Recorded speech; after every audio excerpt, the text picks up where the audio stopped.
Assalamualaikum warahmatullahi wabarakatuh. Perkenalkan, nama saya Asif Susilo Rahman, NIM 2019-57004. Di sini saya akan presentasi laporan praktikum PTT 3 dari modul 3. Dan langsung saja kita mulai dari bab 1, yaitu pendahuluan. Itu adalah latar belakang. Semakin banyaknya varian produk di pasaran dengan berbagai merek dan keunggulan yang ditawarkan menjadikan semakin ketatnya persaingan di dalam dunia industri. Kualitas suatu produk dapat menentukan suatu posisi perusahaan dalam pasar penjualan. Berkembang atau tidaknya suatu produk juga didasarkan pada kualitas produk yang dihasilkan. PT Lancar Jaya merupakan perusahaan yang melakukan proses produksi dengan sangat baik untuk menghasilkan produk yang berkualitas. Meskipun begitu, pada kenyataannya yang ada masih sering ditemukan adanya ketidaksesuaian standar kualitas produk yang dihasilkan atau biasa disebut dengan kecacatan produk. Kecacatan yang terjadi disebabkan oleh banyak faktor, yakni dari faktor tenaga kerja yang kurang terampil, mesin yang sudah usang, maupun bahan baku yang digunakan kurang berkualitas. Pentingnya pengendalian kualitas untuk menghasilkan produk yang sesuai dengan standar pasar dan selera konsumen. PT Lancar Jaya perlu melakukan upaya perbaikan terhadap sistem pengendalian kualitasnya. Hal yang didapat melakukan dengan menggunakan pengendalian kualitas metode statistical quality control, tepatnya TOLS control chart, diagram Pareto, dan fishbone diagram dengan grafik yang memudahkan untuk mengamati produk yang di luar batas kendali, serta dilakukan analisis terhadap kecacatan dan perencanaan biaya untuk meningkatkan kualitas produk. Yang di sini lanjutnya adalah rumusan masalah. Berdasarkan latar belakang di atas dapat dirumuskan masalah yang terjadi, yaitu 1. Bagaimana proses pengendalian kualitas PT Lancar Jaya menggunakan metode statistical quality control. 2. Apa saja penyebab kecacatan produk kerak sepatu pada PT Lancar Jaya. Selanjutnya ada tujuan. Berdasarkan rumusan masalah tersebut, maka dapat diketahui tujuan dari penulisan laporan ini adalah 1. Mengetahui proses pengendalian kualitas pada PT Lancar Jaya menggunakan metode statistical quality control. 2. Mengetahui penyebab kecacatan produk kerak sepatu pada PT Lancar Jaya. Dan seterusnya adalah batasan masalah.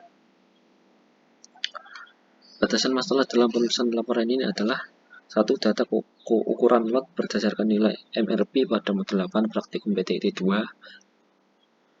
Menentukan jumlah sampel dilihat pada tabel sample size code letter MIL STD 414. Dan nomor 3, pada data pengumpulan data untuk data inspeksi part menggunakan random generate dengan nilai real. Dan yang terakhir nomor 4, yaitu metode yang digunakan adalah statistical quality control. Selanjutnya ada sistematika penulisan, yaitu adalah bab 1 pendahuluan, bab 2 tinjauan pustaka, bab 3 metodologi praktikum, bab 4 pengumpulan data, bab 5 implementasi data analisis, bab 6 penutup, dan terakhir daftar pustaka. Kemudian kita lanjut bab 2, yaitu tinjauan pustaka. Di sini meliputi beberapa, yaitu yang nomor 1 kualitas, pengendalian kualitas, dan alat bantu pengendalian kualitas. Dan alat bantu pengendalian kualitas ini ada dibagi menjadi 3, yaitu yang pertama substance sampling, 2 peta kendali, dan 3 saving tools. Kita lanjut bab 3, yaitu metodologi praktikum. Di sini adalah ada gambar flowchart praktikum, bisa kita pahami sama-sama. Dan saya lanjut ke penjelasan flowchart praktikum. Di sini ada beberapa, yaitu diantaranya nomor 1, menentukan tujuan tahapan pertama dalam penyusunan laporan ini. Menentukan tujuan dari aktivitas yang akan dilakukan. Laporan ini bertujuan untuk melakukan pengendalian kualitas pada rak sepatu pada PT Lancar Jaya. Dan yang kedua, menentukan batas dan asumsi selanjutnya. Menentukan batas batasan pembahasan dan asumsi yang digunakan dalam penulisan laporan. Dan kita lanjut nomor 3, melakukan studi pustaka. Tahap selanjutnya mencari referensi yang sesuai untuk memperkuat asumsi. Nomor 4, menentukan rencana sampling, kemudian menentukan rencana sampling yang akan digunakan dalam pengolahan data.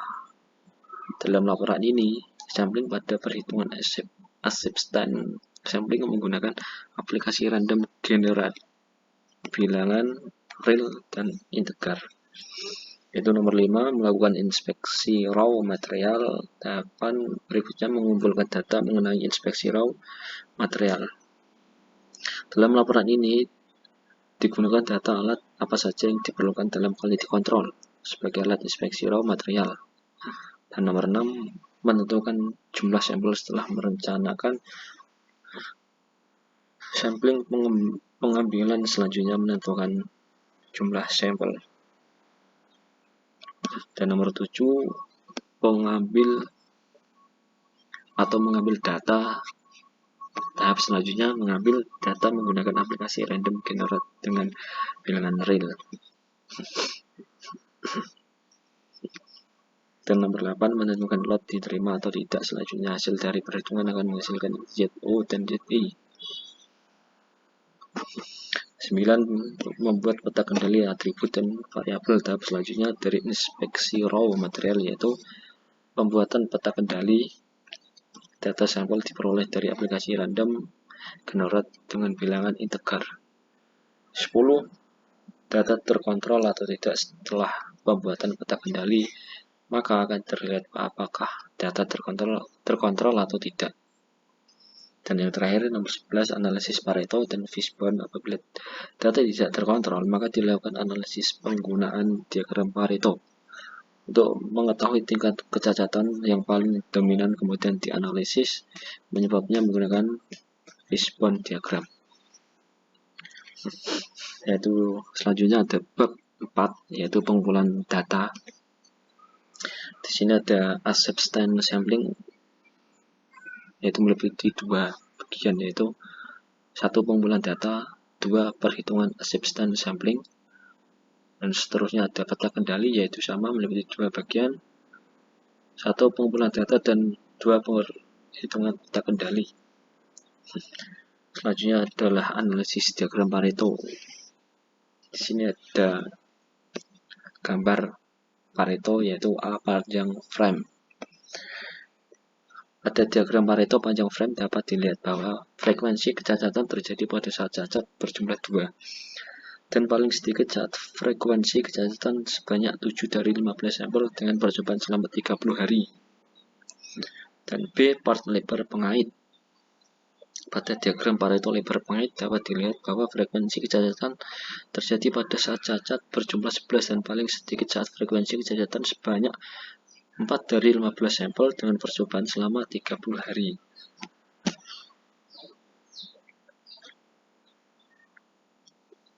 Dan C, yaitu diagram Pareto tinggi alas. Pada diagram Pareto tinggi alas dapat dilihat bahwa frekuensi kecacatan terjadi pada saat cacat berjumlah 7 dan paling sedikit saat frekuensi kecacatan sebanyak 8 dari 15 sampel dengan percobaan selama 30 hari. Selanjutnya ada analisis Fishbone. Kecacatan yang terjadi pada PT Lancar Jaya kemudian dianalisis lebih lanjut untuk mengetahui penyebab kegagalannya, yaitu menggunakan Fishbone diagram. Dari 3 akibat cacat yang terjadi, mayoritas penyebabnya sama, yaitu bab kelima, analisis. Di sini ada analisis acceptance sampling, yaitu ada 3, dibagi 3. Ada 3, yaitu yang pertama A panjang frame, dan B lebar pengait, dan C tinggi alas.